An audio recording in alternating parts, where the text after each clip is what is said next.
नमस्कार. आज बुधवार दिनांक 24 डिसेंबर. जाणून घेऊया आजच्या मुख्य 5 बातम्या. आपण ऐकत आहात मराठी अपडेट समूहाचे दररोज सकाळी 7:30 वाजता प्रसारित होणारे Marathi update morning news podcast. सुरुवातीलाच एक दुःखद बातमी आहे. नांदेड येथील नारायणराव चव्हाण विधी महाविद्यालयाचे माजी प्राचार्य BN चव्हाण यांचे खाजगी रुग्णालयात रात्रीच्या सुमारास निधन झाले. माजी मुख्यमंत्री खासदार अशोक चव्हाण यांचे ते सख्खे चुलत भाऊ व भाऊराव चव्हाण सहकारी साखर कारखान्याचे अध्यक्ष नरेंद्र चव्हाण यांचे ते वडील होते. दरम्यान खासदार अशोक चव्हाण, माजी खासदार भास्करराव पाटील खदगावकर यांच्यासह अनेकांनी शोक व्यक्त केलाय. त्यांच्या पश्चात पत्नी रेखा चव्हाण, मुलगा नरेंद्र चव्हाण व मोठा परिवार आहे. आज बुधवार रोजी सायंकाळी 5 वाजता गोवर्धन घाट येथील स्मशानभूमीत त्यांच्यावर अंत्यसंस्कार करण्यात येणार आहेत. यावर्षी संपूर्ण देशभर सहकार शताब्दी वर्ष म्हणून साजरे करण्यात येत आहे. याच अनुषंगानं सहकार मंथन 2025 अंतर्गत यावर्षीचा सहकार क्षेत्रातील सर्वोत्कृष्ट साखर कारखाना पुरस्कार नांदेड येथील भाऊराव चव्हाण सहकारी साखर कारखान्याला सहकार मंत्री बाबासाहेब पाटील यांच्या हस्ते पुणे येथे नुकताच प्रदान करण्यात आलाय.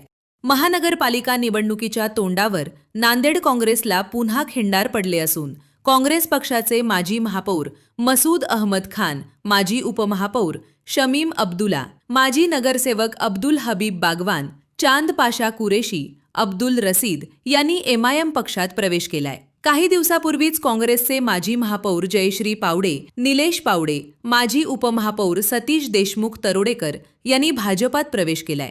जिल्ह्यातील नगरपरिषद व नगरपंचायत निवडणूक निकालाची माहिती खासदार अशोक चव्हाण यांनी काल मुख्यमंत्री देवेंद्र फडणवीस यांना दिली. यावेळी बिलोली नगर परिषदेचे मराठवाडा जनहित पार्टीचे नवनिर्वाचित नगराध्यक्ष संतोष कुलकर्णी हे देखील उपस्थित होते. त्यांनी विकसित बिलोलीसाठी संयुक्तपणे काम करण्याची भावना व्यक्त केल्याचे खासदार अशोक चव्हाण यांनी समाज माध्यमातून कळवले.